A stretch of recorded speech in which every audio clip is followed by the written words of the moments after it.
যারা মামুনুলকে করতে চাই যে অধ্যাপক তাসনিম সিরাজ মাহবুবের একটি সাম্প্রতিক বক্তব্য আমরা সোশ্যাল মিডিয়ায় দেখেছি, যেখানে তিনি ধর্ম নিরপেক্ষতা ফেরত আনতে চেয়েছেন এবং বলেছেন যে সংবিধান থেকে এটা তার চাওয়া। আপনি এই চাওয়ার সাথে একমত কিনা জনাব মামুনুল হক?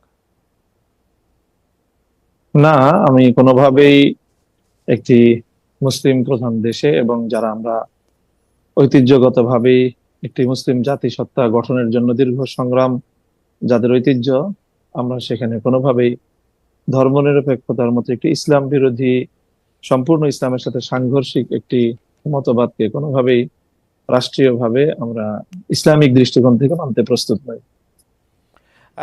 জনাব মামুনুল হক, এখানে আমাদের দুটি প্রশ্ন আপনার কাছে খুবই সরাসরি, যে আপনি তাহলে ইসলাম ভিত্তিক রাষ্ট্র এই পৃথিবীতে কোনগুলিকে মনে করেন, এবং আপনি যদি বাংলাদেশ ইসলাম ভিত্তিক রাষ্ট্র হয় তাহলে কোনটাকে আপনি মডেল ধরবেন বা মনে করবেন?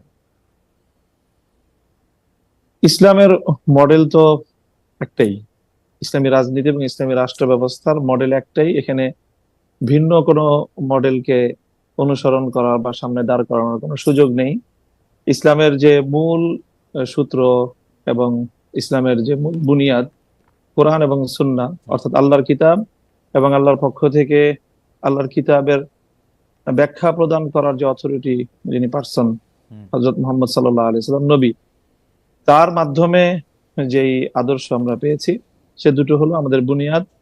এবং তার এই দুটোর মাধ্যমে, কোরআন এবং নবীর সুন্নাহর মাধ্যমে প্রাপ্ত ইসলামী যে রাজনৈতিক ব্যবস্থা, সেই ব্যবস্থার নাম হলো খিলাফা ব্যবস্থা। এবং এই খিলাফা ব্যবস্থাই ইসলাম মুসলমানদেরকে দিয়েছে। এবং এজ এ মুসলিম, খিলাফা ব্যবস্থার বাইরে মুসলমানদের জন্য অন্য কোনো রাজনৈতিক আমার বন্দোবস্ত বা জ- রাজনৈতিক জনাব ব্যবস্থাকে মামুনুল হক, অনুসরণ করার এবং এটাকে জনাব জনাব মামুন সমর্থন করার কোনো সুযোগ নেই। জনাব মামুনুল হক, আমার প্রশ্নটা ছিল যে বর্তমান পৃথিবীতে কোন রাষ্ট্র প্রপার ইসলামিক আদর্শ, বা যেটিকে আপনি বলতেছেন যে ইসলামে তার আলাদা কোনো মডেল নেই, ইসলাম তো সব একটা জায়গা থেকেই আসলে গাইডেড হবে, সেটি কোনটি অনুসরণ করতেছে এবং আপনারা কোনটি না, চান? আমি জি, জাস্ট আমি এই এই এই জায়গাটাই আমি জি, খুব সচেতন ভাবেই আপনাকে যেটা বললাম, জি। সেটা হলো যে আমরা বর্তমান সময়ের জন্য আলাদা কোনো মডেলকে আমি অনুসরণীয় হিসাবে সামনে রাখতে চাই না। এটা ওকে। নিয়ে অনেক সমস্যাও আছে, কোনটাকে মডেল বলবো না বলবো, এবং সেখানে বিতর্কের অনেক জায়গা আছে। আমরা খেলাফা ব্যবস্থা, যেটা 1924 সাল পর্যন্ত পৃথিবীতে বিদ্যমান ছিল খেলাফার নামে, এবং তার যে অনেকগুলো পর্যায় ছিল, খেলাফতে রাশেদা, খেলাফতে বনু উমাইয়া, খেলাফতে বনু আব্বাসিয়া এবং হুম। সর্বশেষ খেলাফতে উসমানিয়া, এইটাই ছিল ইসলামের পক্ষ থেকে প্রদত্ত রাজনৈতিক ব্যবস্থা। এবং সেই ব্যবস্থাটাই পৃথিবীতে কার্যকর ছিল বিগত প্রায় 100 বছর ধরে। মুসলিম উম্মার মতো সারা পৃথিবী ইসলাম প্রদত্ত সেই রাজনৈতিক ব্যবস্থা থেকে বঞ্চিত। সেই ব্যবস্থা আবার ফিরিয়ে আনার জন্য অনেকেই আপ- সংগ্রাম করছে, কেউ কেউ আপ- আংশিক সফল হয়েছে। এখনো পর্যন্ত বিগত 100 বছরের মধ্যে পূর্ণাঙ্গ খেলাফা ব্যবস্থা প্রতিষ্ঠার কোনো নজির আপ- পৃথিবীতে বিদ্যমান নেই। আপনি 1924 সাল পর্যন্ত এটি বজায় ছিল বলে বলছেন, মানে আরেকটু কি বলবেন ভৌগোলিকভাবে কোন জায়গাতে স্পেসিফিকভাবে আপনি যেরকম খেলাফার কথা বলছিলেন সেটা ছিল, এটা যদি আরেকটু হ্যাঁ, স্পেসিফিক সেটা ভাবে। খেলাফা উসমানিয়া, যেটাকে আমরা অটোমান সাম্রাজ্য বলে থাকি ইংলিশে, যেটাকে আমরা ইসলামী পরিভাষায় উসমানী খেলাফত বলে থাকি। অন্যরা এটাকে উসমানী সাম্রাজ্য বলে, আমরা এটাকে সাম্রাজ্য বলি না। রাইট। উসমানী খেলাফা, যার প্রধান সর্বশেষ রাজধানী ছিল তুরস্কে, এবং তুর্কি খেলাফত বলা হয় সেটাকে। এবং সেই তুর্কি খেলাফার অধীনেই পৃথিবীর বিরাট একটা অঞ্চল, মুসলিম বিশ্ব, সেটা পরিচালিত হতো। আপনি আপনি এই ওসমানিয়া খিলাফাকে কি আপনি মনে করেন যে তারা কোরআন সুন্নাহর আদর্শ ভিত্তিক ভাবেই এই খিলাফা ব্যবস্থা করেছিল? হ্যাঁ, তাদের মূল এখানে যে খেলাফা ব্যবস্থার যে মূল ভিত্তি, অর্থাৎ আইনের যে ভিত্তিটা, এবং সেই ভিত্তিটা হবে রাষ্ট্র আল্লাহ প্রদত্ত আইন। সে আল্লাহ রাষ্ট্র প্রদত্ত সেভাবে আইনের পরিচালিত ভিত্তিতে হচ্ছিল। সমাজ এবং রাষ্ট্র পরিচালিত হবে। সেক্ষেত্রে বিভিন্ন সময়ে রাষ্ট্র পরিচালনার ক্ষেত্রে আইন অমান্য করার বা যথাযথভাবে আইনের প্রয়োগে ভুল ত্রুটি থাকতে পারে, কিন্তু আদর্শিকভাবে, নীতিগতভাবে সেই জায়গাটা খেলাফার অনুসরণ ছিল। আপনি ওসমানিয়া সাম্রাজ্যের যারা প্রধান ছিলেন, প্রথম দ্বিতীয় সুলাইমান থেকে শুরু করে আরো যারা, তাদেরকে আপনি আদর্শ মুসলিম খেলাফা শাসক মনে করেন? না, না, তাদের সকলকে পরিপূর্ণ আদর্শ মুসলিম শাসক হিসাবে আমি এখানে তাদেরকে সার্টিফাই করছি না। আমি বলছি সে সিস্টেমটার কথা, যে সিস্টেমের তাদের মূল কথা হবে, মূল বুনিয়াদ হবে যে আইন দিবেন আল্লাহ, এবং মানুষ আপনার বা শাসক আল্লাহর পক্ষ থেকে প্রতিনিধি হিসাবে মানুষকে শাসন করবে। আপনার কাছে মনে হয় তারা যে প্র্যাকটিসটা করেছেন সেই প্র্যাকটিসটা তারা কথা যে ওইটা বলেছেন সেটা অনুসরণ করেছেন, মৌলিকভাবে অনুসরণ করেছেন। মৌলিকভাবে অনুসরণ করেছেন? অনেক সময় তাদের শাখাগত কোনো বিষয়ে প্রয়োগের ক্ষেত্রে কোথাও ভুল ত্রুটি থাকতেই পারে। প্রয়োগের ক্ষেত্রে ভুল ত্রুটি এবং ন্যায় বিচারের ক্ষেত্রে তারা মানে মানে মূল ইসলামের যে গাইডেন্স সেটা অনুসরণ করেছেন তারা, হ্যাঁ, এটা আপনার মনে বিচার হচ্ছে? ব্যবস্থার মধ্যে পরিপূর্ণই কোরআন সুন্নাহ প্রদত্ত, আল্লাহর প্রদত্ত যে এবং আইন, এবং সেই আইনকেই তারা ফলো করতে। এবং অটোমান বা ওসমানিয়া খেলাফা যেসব জায়গাকে উপনিবেশ বানিয়েছিল তাদের প্রতি সম এবং ন্যায় ধরনের আচরণ করেছেন বলে আপনি মনে করেন? অবশ্যই। আচ্ছা, ঠিক আছে, আমরা আবার আসবো আপনার কাছে। আমরা একটু প্রফেসর তাসনিম হুম। সিরাজ মাহবুবের কাছে যেতে চাই। প্রফেসর তাসনিম সিরাজ মাহবুব, আপনি সম্প্রতি ধর্মনিরপেক্ষতা দাবিতে বক্তব্য দিয়েছেন। আপনার বক্তব্যের প্রথম অংশটার মধ্যে ছিল যে আপনি আসলে ধর্ম নিরপেক্ষতা সংবিধানে চান, মানে আমি যেটি কোট করছি, এবং দ্বিতীয়টিতে আপনি বলেছিলেন যে আপনি কিছুটা ভয় পাচ্ছেন এই বক্তব্য উপস্থাপন করে যে নিরাপদে বাড়ি যেতে পারবেন কিনা।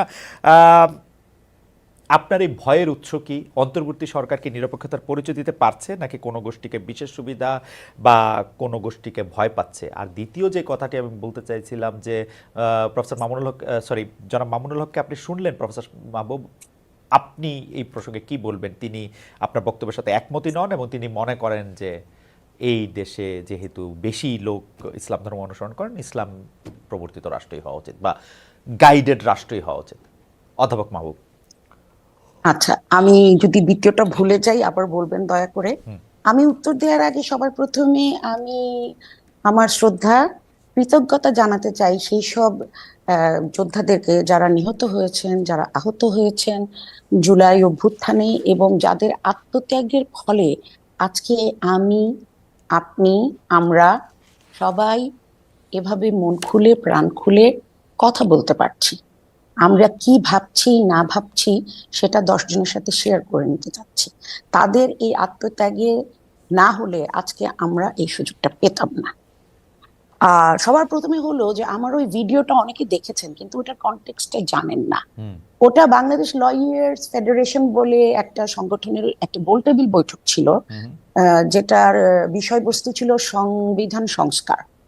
তো ওখানে আমন্ত্রিত অতিথিদের বাইরেও এক ভদ্রলোক চলে এসেছিলেন এবং কোনোভাবে উনি মাইকটাও পেয়ে যান এবং উনি কিছু কথা বলেন যেগুলো আমার সাথে খারাপ লাগে।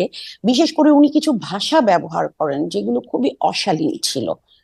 তো আমি ওখানে গিয়েছি দর্শক হিসাবে, আমার কিন্তু ওই গোল টেবিলের আমি আলোচক ছিলাম না, আমি একজন সাধারণ দর্শক হিসাবে গিয়েছিলাম, কিন্তু আমাকে মানে প্যাচে ফেলে আমাকে টেবিলে বসিয়ে দেওয়া হয়েছিল, আমি একদমই অপ্রস্তুত ছিলাম। আচ্ছা, তো উনার ওই কথাগুলি কথাগুলি বলে উনি চলে গেছেন। তো পরে যখন আমাকে অনুরোধ করা হলো আমি ভাবলাম যে না, আমি আমার কথাগুলি বলি। কাকতালীয় ভাবে ওখানে বক্তা একজন ছিলেন রিটায়ার্ড ডিস্ট্রিক্ট জাজ, একজন ছিলেন একজন রিটায়ার্ড জাস্টিস, যারা মূল বক্তা। এর বাইরে যারা ছিলেন সংগঠক থেকে শুরু করে বিভিন্ন দলের প্রতিনিধি, সবার কথায় বার্তায় চালে চলনে কাপড়ে চোপড়ে বোঝা যাচ্ছিল যে ওনারা কোনো একটা বিশিষ্ট নির্দিষ্ট ভাবধারার বিশ্বাসী। সো এই কারণেই আমি বলেছিলাম, কারণ আপনি যখন চারিদিকে এমন সব লোক দ্বারা ঘেরা থাকবেন, আপনি বুঝতে পারছেন যে তাদের সাথে আপনার মতের 1% মিল নাই, তখন কিন্তু আপনি একটু অস্বস্তি বোধ করতেই পারেন। আমি দেখে এটা বলেছি, অনেকে হয়তো ওই পরিস্থিতিতে কথাই বলবেন না। তো এই কারণে আমি আয়োজকদের কাছ থেকে ইনডেমনিটি চেয়ে নিয়েছিলাম এবং ওটা পাওয়ার পরেই আমি কথা বলেছি। সো কেউ তো কনটেক্সটটা জানে না, কনটেক্সটটা না জানায় কেউ কিছু বুঝতে পারছে না যে ঘটনাটা কি। আর আপনার দ্বিতীয় প্রশ্নটা আরেকবার একটু বলবেন প্লিজ। সেটাই বলতে চাইছিলাম যে কনটেক্সটটা বলার জন্য অনেক ধন্যবাদ। দ্বিতীয় প্রশ্ন হচ্ছে যে অধ্যাপক তাসনিম সিরাজ মাহবুব, আপনার সঙ্গে আসলে যারা মামুনুল হক একমত হন নাই যে ধর্মনিরপেক্ষতা একটা রাষ্ট্র দরকার, বরং বা রাষ্ট্রের মধ্যে ধর্মনিরপেক্ষতা বিষয়টা থাকা দরকার, তিনি মনে করছেন সেটা ইসলামের সাথে সাংঘর্ষিক। ইসলামের মধ্যে এই একটা প্রপার গাইডেন্স আছে, যে গাইডেন্সের মধ্যে দিয়েই ইসলামে যারা ফলো করেন তারা চলতে হবে, রাষ্ট্র তার বাইরের না, আসলে তারা যে রাষ্ট্র গঠন করবেন সেটা তার মধ্যে দিয়ে চলতে হবে। এবং তিনি উদাহরণ দিতে গিয়ে বলেছেন যে 1924 সাল পর্যন্ত, যতদিন ওসমানিয়া সাম্রাজ্য, যেটাকে ওনারা খেলাফা বলছেন, সেইটার মধ্যে তিনি ছিলেন, ততদিন পর্যন্ত এটা ছিল, বাকি সময়ের মধ্যে ওনারা এটা প্রতিষ্ঠা করতে চান আবারও। আপনার মতামত শুনতে চাই।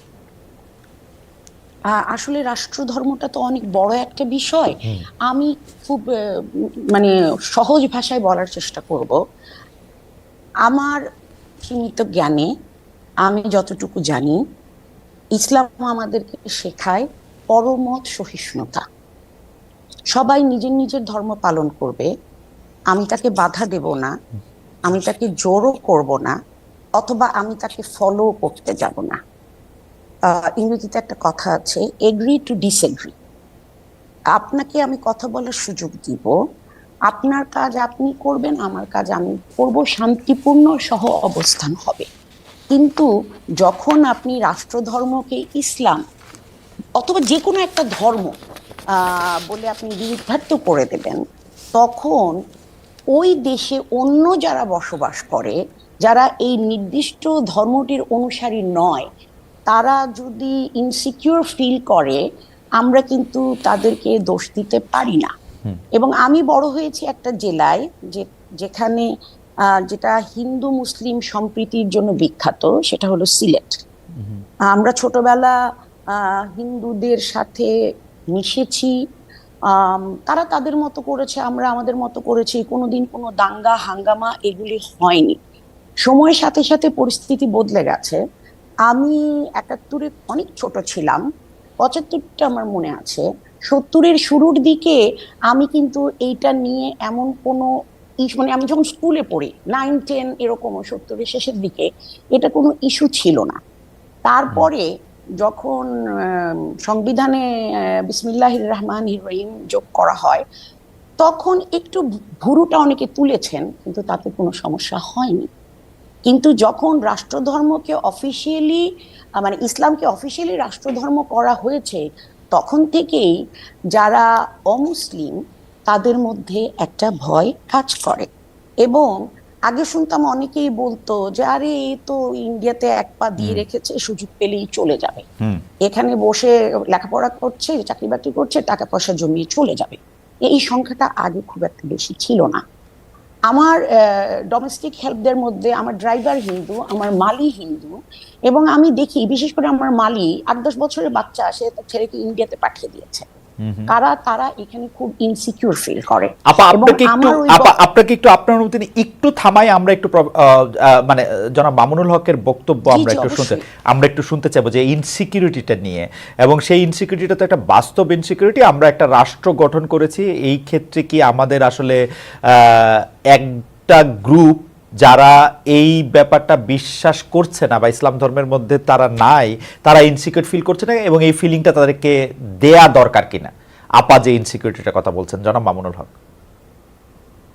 হ্যাঁ, এই যে অনিরাপত্তার কথা বা ইনসিকিউরিটির যে প্রশ্ন আসছে, এটা আসলে মূলত ইসলাম এবং ইসলামের যে রাজনৈতিক ব্যবস্থা বা ইসলামী যে রাষ্ট্র ব্যবস্থা, এই ব্যবস্থা সম্পর্কে মানে অনেকের না জানা থাকা বা একটা ভুল ধারণা থেকেই আমার মনে হয় এই ধরনের মনোভাব তৈরি হয় বা একটা আশঙ্কা তৈরি হয়। আপনি যদি ইসলামের যে প্রায় 1000 বছর বা তার চেয়েও বেশি সময় এই পৃথিবীতে ব্যাপকভাবেই সারা পৃথিবীকেই মৌলিকভাবে শাসন করেছে ইসলাম।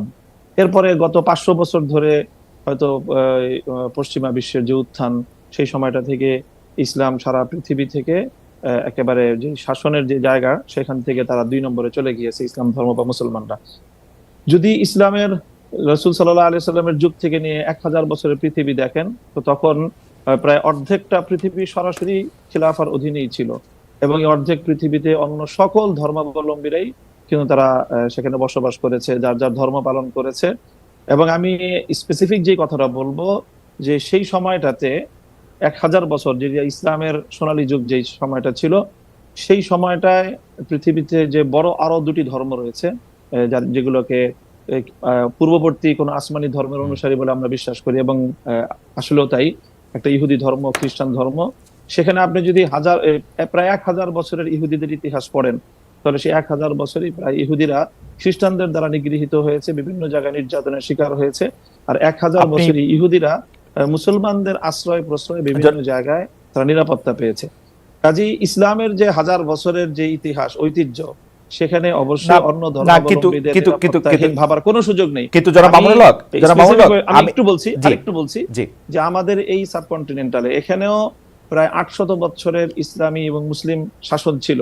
সেই সময়টাই 800 বছর ধরেই কিন্তু এখানে হিন্দুরা সংখ্যালঘু গরিষ্ঠ ছিল, মুসলিমরা সংখ্যার দিক থেকে কম ছিল, কিন্তু তারা শাসক ছিল। 800 বছরও কিন্তু এই সংখ্যাগরিষ্ঠ হিন্দুরা কখনোই অনুভব করেনি না